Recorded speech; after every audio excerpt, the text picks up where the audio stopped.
Sony's got a tough job ahead of them if they want people to upgrade from the PS5, and if these new specs are to be believed, I think it's going to be a pretty easy sell for a lot of people. After that, we got to talk about how Xbox is saying we have them to thank for the PS2 being so good, and I completely disagree. And finally, the PlayStation Network definitely has its problems, but nothing as bad as this continually happens like it does on Xbox's store. How's it going, everyone? As always, my name is Jimmy Champagne. This is PSReady, my channel all about PlayStation, and yeah, there's new tech coming all the time. So let's just jump into the first news story here, which is coming from Moore's Law is Dead. So anytime he talks about specs, I'm there. The one that I always go back to is that, like, right after the PS5 came out, he talked about the specs of the PS5 Pro, and he was spot on. And if these specs for the PlayStation 6 are to be believed, I think people are going to be really excited about it. I know everyone says they don't want to upgrade, but then when push comes to shove, a lot of people do upgrade. I think this generation is a little different because the PS4 was so good and continued to get games forever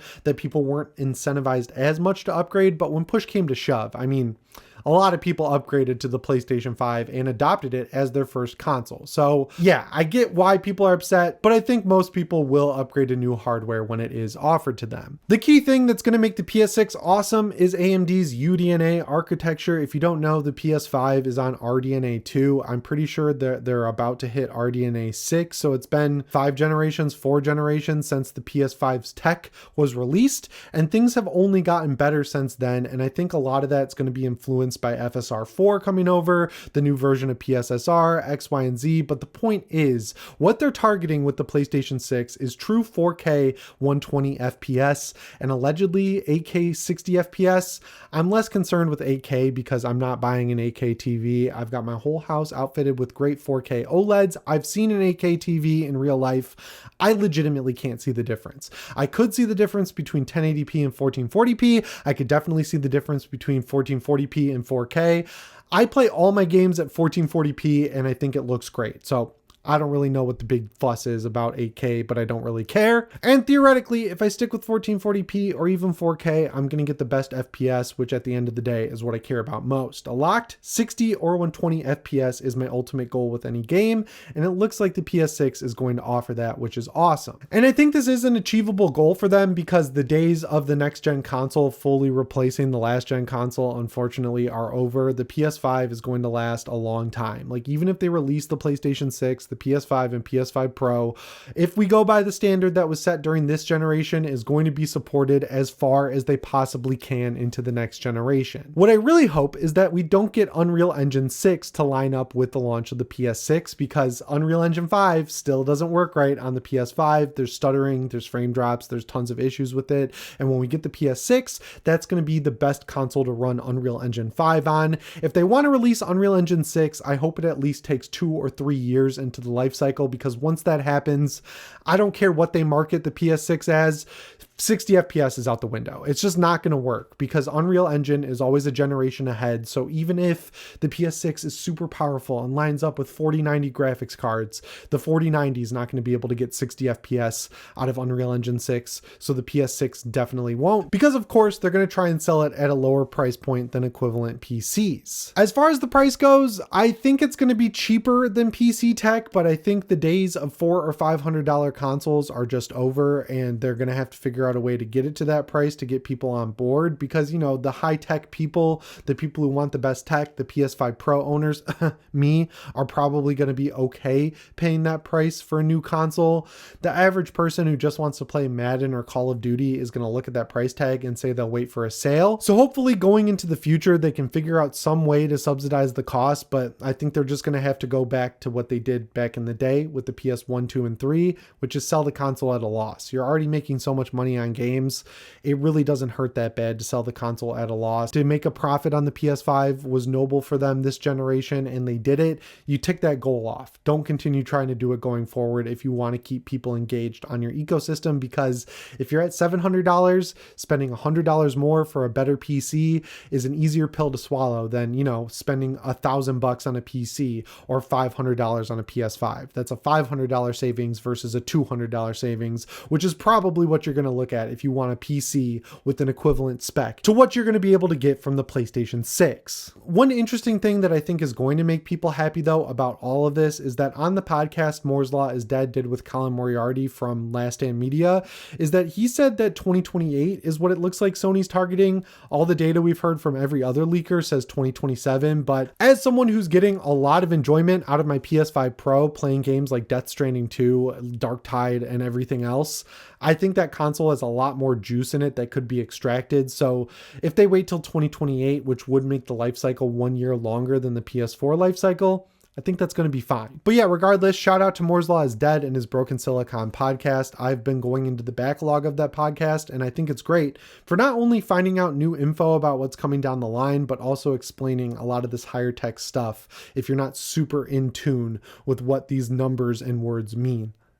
That's me. I don't fully understand, but I like learning about it. But yeah, speaking of podcasts, one podcast I listen to a lot is the Games Business podcast from Chris Dring. And I know he's in hot water right now because of the whole Game Pass isn't profitable thing, then coming out and saying it is profitable. But if you just want the raw numbers of how things are selling, at least in the UK, I think it is a pretty good podcast. And one of the cooler things he does is interview moguls from the games industry. So he brought on Peter Moore, who's one of the chief architects of the Xbox, and he had some weird stuff to say. He was basically talking about how Xbox, before they made Xbox, worked with Sega on the Dreamcast, because if you didn't know, the Dreamcast actually runs a version of Windows. I think it's Windows CE, and that's why it's easy to play a lot of pirated games on the Dreamcast.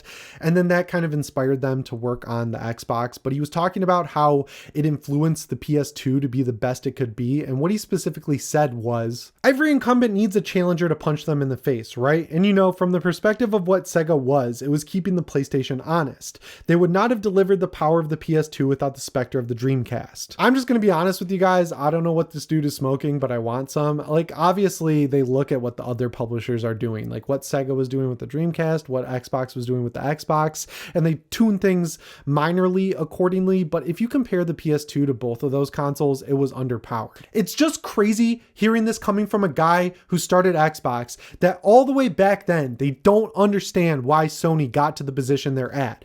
Games are what matters to consoles being successful. The Switch was successful because it had Breath of the Wild at launch and it had Mario Odyssey very soon after. The PS2 was successful because it had games like Jak and Daxter. It had games like Metal Gear Solid. It had games like Grand Theft Auto. It had games like everything. Everything that came out on the PS2 was amazing. God of War. It had so many excellent games, from Resident Evil 4 to Silent Hill 2. No matter what type of gamer you were, if you wanted to play that type of game, it was on the PS2 at launch. And yeah, Resident Evil 4 looked and ran worse on the PS2 than it did on the GameCube. But if you bought a PS2, you got infinitely more games that were amazing than you would get on the GameCube, which is why most people bought the PlayStation 2. Sure, Xbox had stuff like Halo. Xbox had stuff like Fusion Frenzy. There were some standout games that were exclusively on Xbox that cannot be argued, but a lot of those games would have come to PlayStation 2 if Xbox didn't money had them. Stuff like Fallout 3, getting its DLC first on Xbox, that's not because Bethesda liked the Xbox. That's because Bethesda took money from Xbox to keep their stuff off other platforms like the PlayStation 3. Xbox from the beginning has had the same philosophy as Microsoft as a whole, which is spend money to outspend your competitors. Don't actually put the time and energy into being creative and making good products. Just outspend your competition until they can't keep up with you, and then they'll just go away. That's how Xbox has run everything. That's how they're going to fight Valve with the Steam Deck and the Xbox full screen experience. And it just is hilarious to me that 25 years later, these executives who haven't worked there in a long time still can't get a clue as to why the PlayStation 2 was successful. The online systems were so much worse on the PlayStation 2 than the Xbox. The tech was worse than the Xbox. It does not matter. What matters at the end of the day is the quality of the game. Sony learned that lesson when they tried to make the highest spec console on the market with the PS3. You want to know when the PS3 started overtaking the Xbox 360? When we started getting Uncharted 2 and 3, when we got the Resistance trilogy, when we got the Infamous duology, when we got the Killzone trilogy, when they started delivering excellent games, people started buying the PS3. That is the only thing that ultimately matters at the end of the day.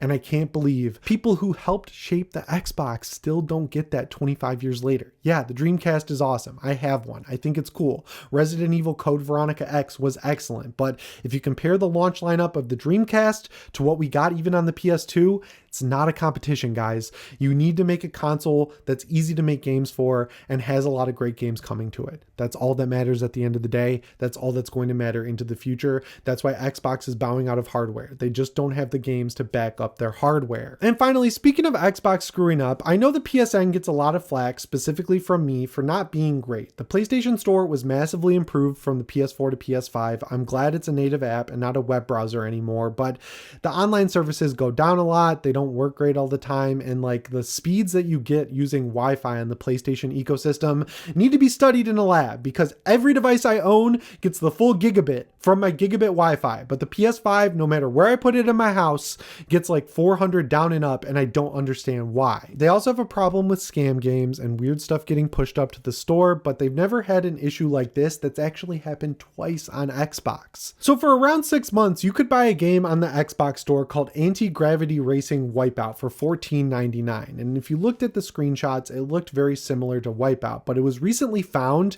that it wasn't just similar to Wipeout. What the developers did is they took a ROM of the original Wipeout from the PlayStation 1 and they figured out how the engine works so they could replace the textures in the game, and then they just uploaded the game to the Xbox store and sold it for $15 for 6 months. So even though it looked a little bit different, they were selling a ROM of the original Wipeout, and that got past all of Microsoft's checks, all of their balances, all of their ways to figure out when people are uploading scams to the Xbox store, and it was available for sale for 6 months. You could buy a first-party stolen Sony game on the Xbox store for 6 months. And the craziest thing is this isn't the only time this has happened. It happened a year ago when someone made a scam game that was called like War of Gods Simulator of Olympus or something like that, and then you could just play as a Kratos skin from God of War 2018. They lifted the character model of Kratos from God of War and sold it in a game on the Xbox store for a matter of months. And then people found it, they complained, and then it was quickly removed. I think it's good they removed it, but what's going on? Why is this stuff showing up on the Xbox store in the first place? It's so embarrassing that you're running a storefront where you're selling games to people that don't have Game Pass or are still not convinced to only play games when they can subscribe to a service, and you're selling your stolen property from your biggest competitor. This is why it upsets me so much when Xbox is rewarded with games like Helldivers or Death Stranding. They really don't deserve it. They've got the worst community in the entire industry that only play petty games and don't actually play video games. They've got an entire audience that's trained not to buy games unless they're on Game Pass, which is why I was right when I said Final Fantasy VII Remake and 16 was not missing the key feature of being available on Xbox, and that it was the type of game that they were that caused them not to sell as well as their original versions. And then you've got stuff like this where pirated games are being sold willy-nilly on the Xbox store, and no one can even just do a quick check to make sure it's not stolen assets or a ROM being uploaded to the Xbox store. PlayStation gets a lot of flack for their quality of service from the PSN. At least they have checks in place for stuff like stolen games, and that is a premium service that we are getting our money's worth out of. So I wanted to give them some praise for this never happening when they of course deserved it, and right now they definitely deserve it. Anyway guys, that brings me to the end of this video. As always, my name is Jimmy Champagne. I'll see you in the next one. Thanks for watching, and shape on.